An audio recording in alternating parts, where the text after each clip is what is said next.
The Cave of Verdant Echoes by the Elder Tale. Please like and subscribe for more stories like this. It began with a map. Not a modern one, crisp and precise, but a brittle thing of leather and faded ink, discovered in the archives of an old monastery by a restless scholar named Callan. Its edges were frayed, the symbols cryptic, yet one peculiar mark had caught his eye, a glyph denoting the breath of the earth, positioned near a gorge no traveler had mapped in centuries. The glyph intrigued him, more so when he found a faded footnote in an adjacent scroll, here where life breathes beneath stone. Follow the river that forgets its name. Callan's curiosity was insatiable. He had spent years seeking knowledge in forgotten places, but this map hinted at something more, a living secret untouched by time. He knew he could not go alone. Thus he sought companions. The first was Era, an herbalist renowned in their region not merely for her skill but for her instinctive bond with nature. Plants seemed to lean toward her hands. Her touch calmed even the most stubborn of roots. When Callan showed her the map, she felt an unspoken pull toward its mystery. "There's something in this place," she said softly, fingertips brushing the faded ink. "I can't say what, but I must see it." The second was Bram, a hunter and craftsman. Stoic, practical, a man who understood the language of the wild. He had little patience for scholars' flights of fancy, but valued loyalty, and perhaps, deep down, shared that same ember of curiosity. "You'll need a pair of sharp eyes and steady hands," Bram had said, shouldering his pack. "And I'll not see the two of you vanish down a hole without someone to pull you back out." Their goal was simple, or so it seemed: to conduct a study of the local terrain, catalogue rare species of plants, and perhaps verify if any truth lay beneath the monastery's cryptic record. Yet in their hearts, each carried a private curiosity. Legends spoke of caverns beneath the earth where life thrived untouched by the sun, a place where the earth itself breathed vitality. For weeks, they traversed dense forests and winding rivers, guided only by Callan's map and Era's keen instincts. The river that forgot its name turned out to be a dry, ancient bed, winding like a scar through emerald woodland. They followed its twists until one mist-cloaked morning, the forest ended abruptly. Before them lay the gorge. A yawning chasm split the earth, its walls sheer, plunging into darkness veiled by cascading vines and moss. Strange flowers grew along the edges, silver-petaled blooms that pulsed faintly in the gloom. Few signs of animal life lingered near it, as though the place was shunned by the natural world. "There's something here," Era whispered, her gaze distant. "Something old. Something watching." Bram knelt beside an ancient stone half buried in moss. Strange etchings covered its surface, spirals and symbols resembling both language and art. Callan's eyes gleamed. "These markings suggest reverence. A threshold." They pitched camp near the edge, hearts restless beneath the starry sky. By dawn, resolve steeled them. They began their descent, following a narrow, crumbling path that spiraled down the gorge's inner wall. The air grew cooler, dense with earth and time. Daylight faded, replaced by the flicker of torches. The silence pressed close. Hours passed. The path narrowed further, until a subtle tremor sent pebbles cascading downward. Bram caught Era's arm as the ground trembled. Then, a sudden collapse. The earth gave way beneath them. The trio plunged into darkness, air rushing, stone flashing past in fragments of blurred light. Impact came with a thunderous crash. Then silence. When they awoke, bruised but alive, the world had changed. Above them, daylight was but a faint memory. Around them stretched a vast cavern illuminated by an eerie, pulsing glow. Towering trees with translucent, bioluminescent leaves rose from a forest floor of soft moss and strange fungi. Vines as thick as a man's arm hung like emerald curtains. The air shimmered faintly, laden with the scent of earth and something sweeter, life in abundance. We've fallen through, into a world beneath the world, Era breathed, her voice trembling with awe. Callan sat upright, eyes wide as he took in their surroundings. An ecosystem untouched by man. If this place has remained hidden, its secrets must be vast. Bram groaned softly, testing his limbs. First things first, we find a way back. Yet the narrow shaft through which they'd fallen was now sealed beneath rubble. No climb would reach it. Their only path was forward, deeper into the verdant unknown.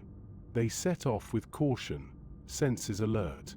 The cavern seemed to breathe around them, subtle currents of air whispering through unseen channels.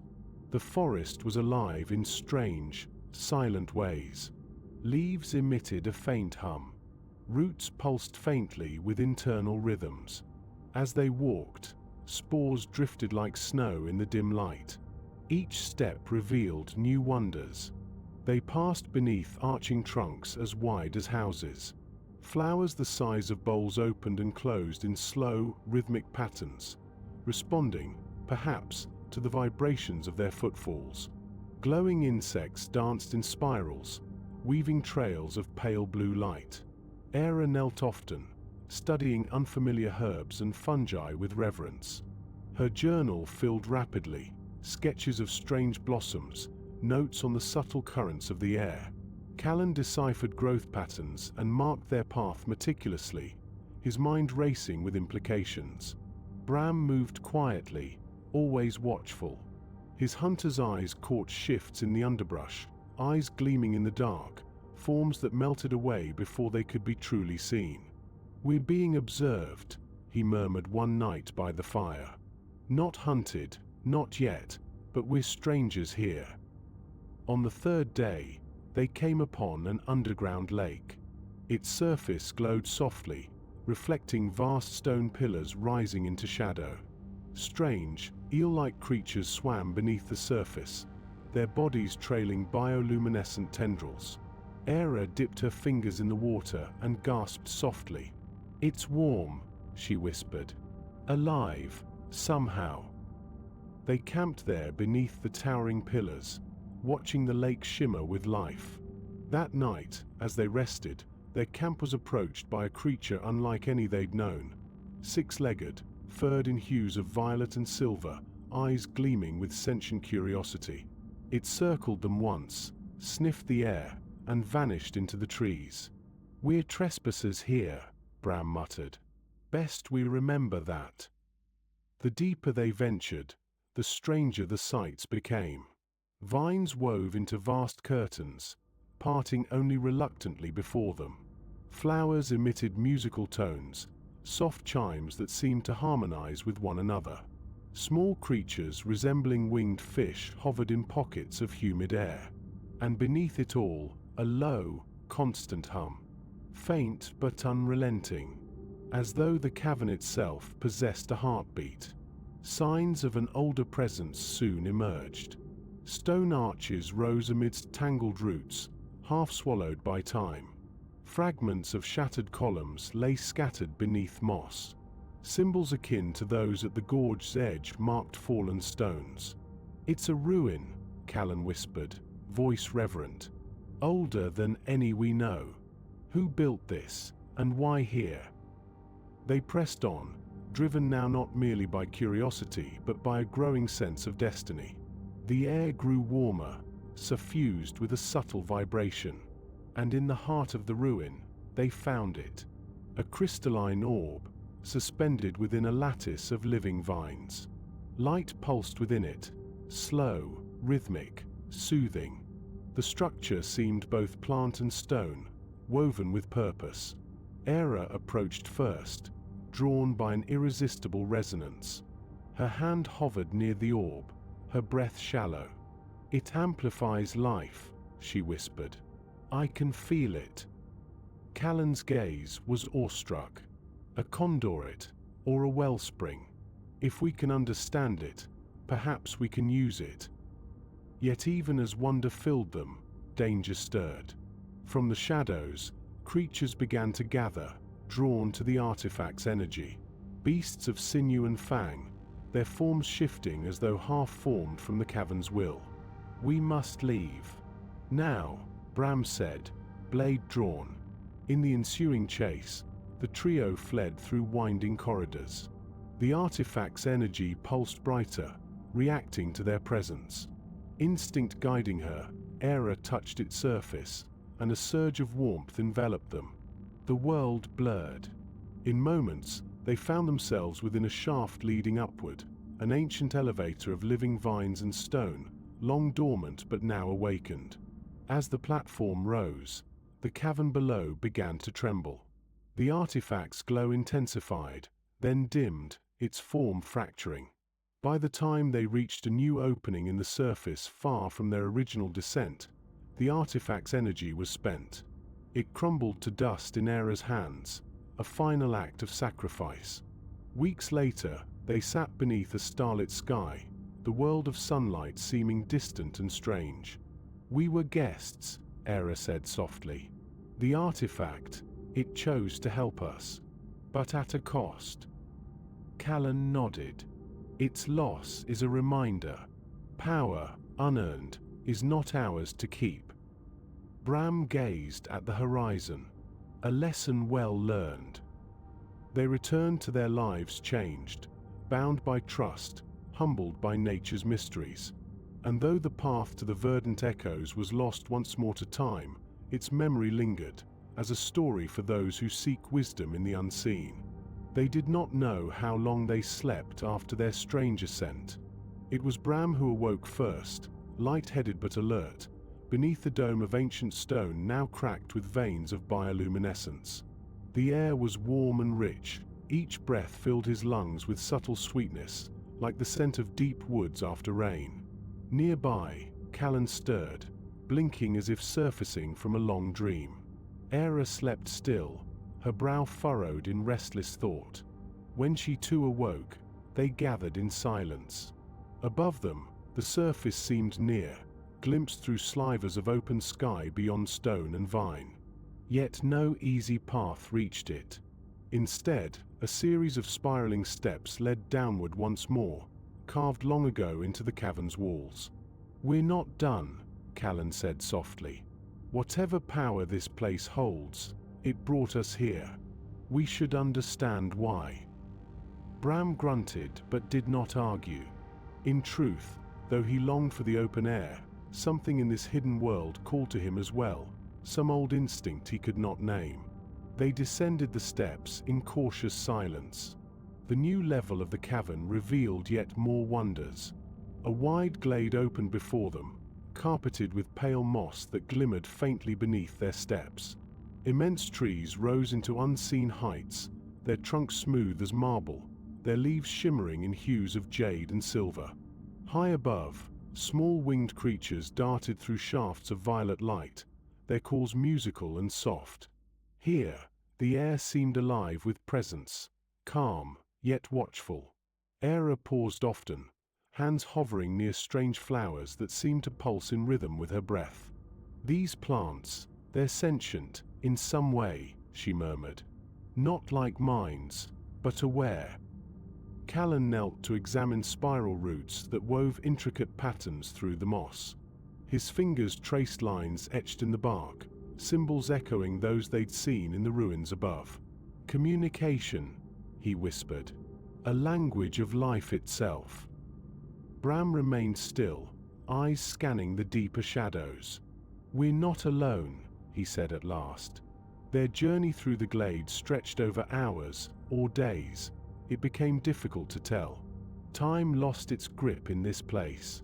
At one point, they came upon a vast hollow tree whose interior formed a spiraling staircase. Within its heart, luminous sap flowed like slow rivers, casting gentle light. Here they made camp, safe within the tree's embrace. That night, beneath the soft hum of flowing sap, Era spoke of her dreams. "I feel as if I've been here before," she confessed. "Not in this life, but in the memory of things older than we are." Callan nodded thoughtfully. "Perhaps this place remembers us, in its way." Bram said little, though his gaze lingered on the flowing sap, as if seeking meaning in its depths. They slept deeply, dreams filled with swirling light and ancient songs. The next day brought new discoveries. Beyond the glade, they entered a region where the cavern walls shimmered with crystalline growths, tall as men, humming faintly with inner resonance. When Era touched one, a low tone echoed through the space. In response, distant flowers bloomed in slow waves, as if the cavern itself breathed with her gesture. Callan recorded each moment with reverence, filling page after page with notes and diagrams. "I think this is a system," he said. "Not separate organisms, but a single, vast intelligence expressed through all life here." They spent long hours exploring this living network, learning to harmonize with its subtle rhythms. In one chamber, they found a pool whose surface reflected not their forms, but visions of towering forests beneath starlight, scenes not of the cavern, but of distant lands long forgotten. "It remembers," Era whispered. "It remembers what the world above once was." Their path soon grew more difficult. Dense fog rose from fissures in the earth, thick with spores that drifted in hypnotic patterns. Moving through it required care. Too deep a breath, and sleep threatened to claim the mid-step. Bram led them now, guiding each footfall with patient precision. His instincts kept them safe where reason faltered. At times, shadowed forms moved within the fog, neither fully seen nor fully absent. Eyes gleamed, then vanished. Yet no harm came. In one clearing, they encountered a gathering of strange creatures, six-legged beings of glassy skin and fluid motion. They moved in spirals, weaving patterns in the air that resonated faintly in the bones. Era watched in silent awe, her heart open. "They're speaking," she said. "Not in words, but in harmony." For hours they remained, observing the creatures dance. When they finally moved on, the air around them seemed warmer, welcoming. Deeper still, signs of ancient presence returned. Stone pathways emerged beneath the moss, barely visible, but unmistakably carved.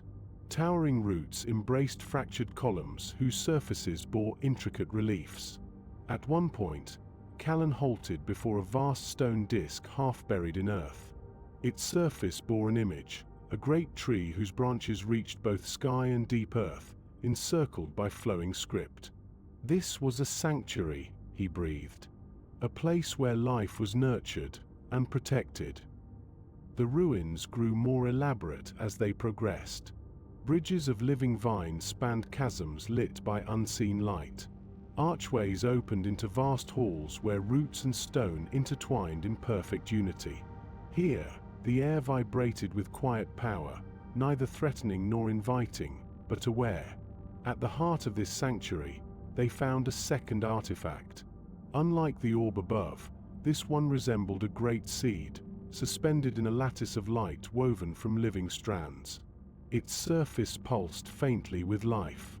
Around it stood 6 great statues, figures neither fully human nor beast, their forms wrapped in flowing robes of stone and vine. Era approached slowly, her steps deliberate. "I think this is the source," she whispered. "The heart of this place." Callan studied the statues, deciphering faded inscriptions. "They speak of guardianship," he said. "Of life's cycle, creation, growth, decay, renewal." As they observed, the seed pulsed brighter, responding to their presence. A deep tone resonated through the hall, and a path of light unfurled before them, leading deeper still. What lay beyond was no longer forest, nor ruin. It was a space of pure life, vast, formless, filled with swirling patterns of energy that shifted with thought and breath. Here, words failed. They moved as though in a dream, each step answered by waves of gentle light. Images flickered in the air, scenes of creation, of worlds blooming and fading in endless cycle. In this place, time ceased. They stood together, 3 travelers, bound by trust, dwarfed by the vastness of life's unseen currents. And then the seed's song deepened, rich with meaning. It offered not power, but choice. To remain and become part of this eternal cycle, or to return and carry its memory into the fading world above. They chose return. The seed pulsed one final time, and the world blurred. They awoke once more beneath the surface, though now the path upward stood open, revealed by shifting stone and vine. As they climbed, the cavern seemed to sigh, its purpose fulfilled.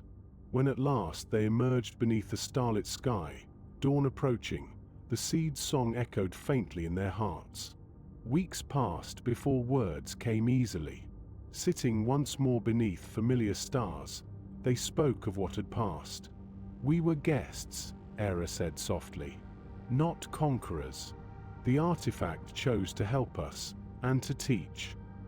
Callan nodded. A reminder that life's greatest gifts cannot be taken, only received with reverence. Bram gazed long at the horizon, and that some mysteries are best left as they are. They returned to their lives changed, bound by trust, humbled by nature's infinite wisdom. And though the path to the Verdant Echoes was lost once more to time, its memory lingered, as a story for those who seek wisdom in the unseen.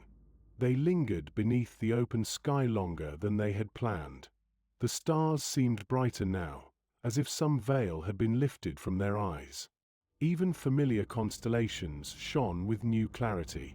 Each of them carried the weight of what they had seen, yet also a strange lightness, as though they had been washed clean of forgotten burdens. For 2 days, they remained at the mouth of the cavern, not speaking much, not needing to. The forest air above tasted sharp and wild after the cavern's soft currents. Birds sang with voices both strange and familiar, and when they finally spoke, it was as travelers returned from a distant land, a land no map could chart. Their path home took longer than their descent had. They moved slowly, as if reluctant to leave behind the unseen bond that now linked them to the heart of the earth. On the 3rd night of their return, they made camp by a winding stream beneath the roots of a great oak. Here, as the firelight flickered, Callan unrolled his notes and sketches. "What we found," he said softly, "it was not meant to be a mere curiosity. That place, the Verdant Echoes, it was alive in ways we barely comprehend." Era nodded. "A living memory. And more than that, a guardian of balance." Bram leaned back against the tree's roots, gazed distant. "And yet it let us go. Why?" Era traced a finger along one of Callan's drawings, an intricate spiral of roots encircling the seed. "Because we chose not to take," she said. "We listened, respected. The seed knew our hearts." Callan smiled faintly. Perhaps the greatest wisdom it offered was in that choice. Power unearned would only destroy. Bram gave a quiet grunt of assent. A lesson we'd do well to remember. As they neared civilization, the world above felt subtly changed. Trees seemed greener. The scent of earth and growing things lingered stronger in the air. Streams sang louder beneath their feet. Whether the change lay in the land or in their own perception, none could say. Yet one truth remained clear: the Verdant Echoes had marked them. Weeks turned to months. Each of them returned to their own pursuits, Callan to his books and endless questions, Era to her gardens and wandering paths, Bram to the deep woods where no map reached. But they remained bound in unseen ways. Often they gathered beneath familiar stars, sharing wine and stories, falling into long silences that spoke more than words. And always, always, the memory of the cavern sang faintly within them, like a seed waiting for its time to bloom. In the quiet moments between these gatherings, each felt its presence. For Callan, it came as sudden flashes of insight, patterns glimpsed within the roots of ancient trees, echoes of language where none should be. For Era, it was the hum of growing things, plants blooming beneath her touch, their rhythms aligned with her breath.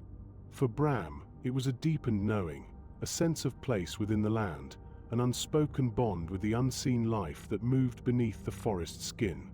One crisp autumn evening, beneath a sky veiled with silver mist, they gathered once more.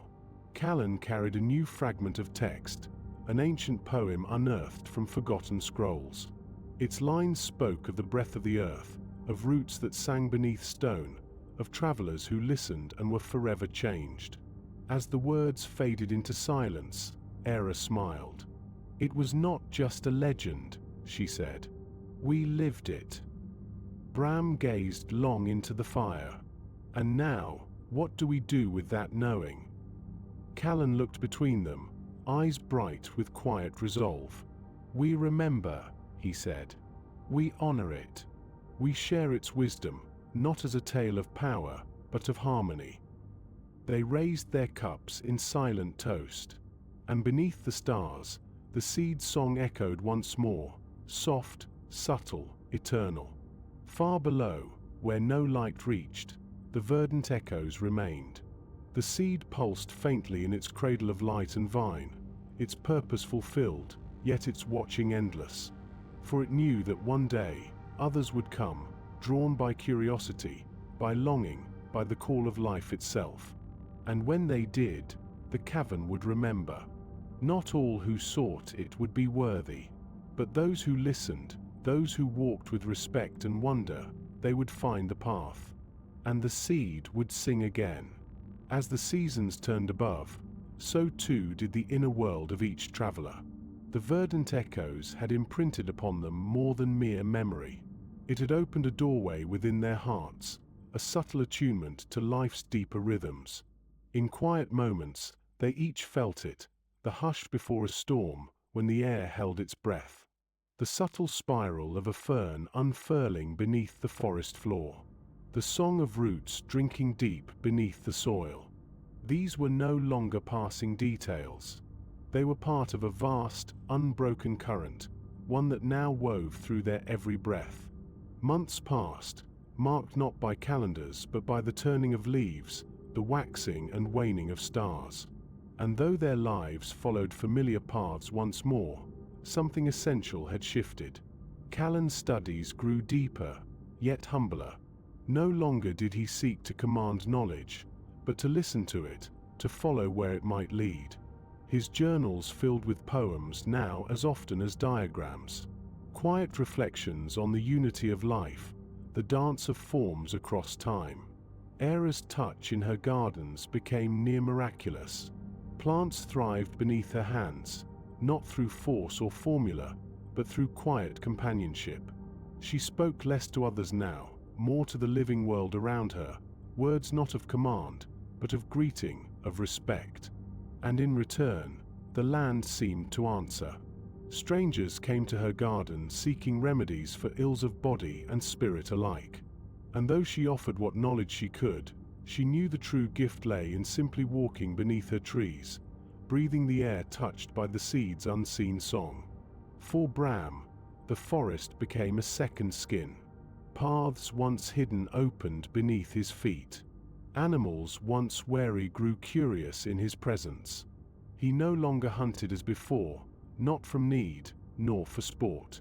Instead, he walked among the wild places as a quiet guardian, mending what others had marred, ensuring balance where it faltered. When he spoke now, it was with greater weight, not of pride, but of deep knowing earned through silence.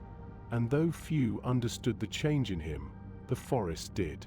In time, a year passed, and beneath the same star-strewn sky where they had first gathered after their journey, they came together once more. No words had been needed to summon them. Each had felt the same gentle pull, a quiet knowing that it was time. They met beneath the great oak where once they had camped by the stream.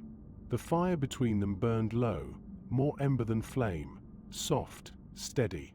For a long while, they spoke of simple things, of the passing seasons, of small joys and challenges.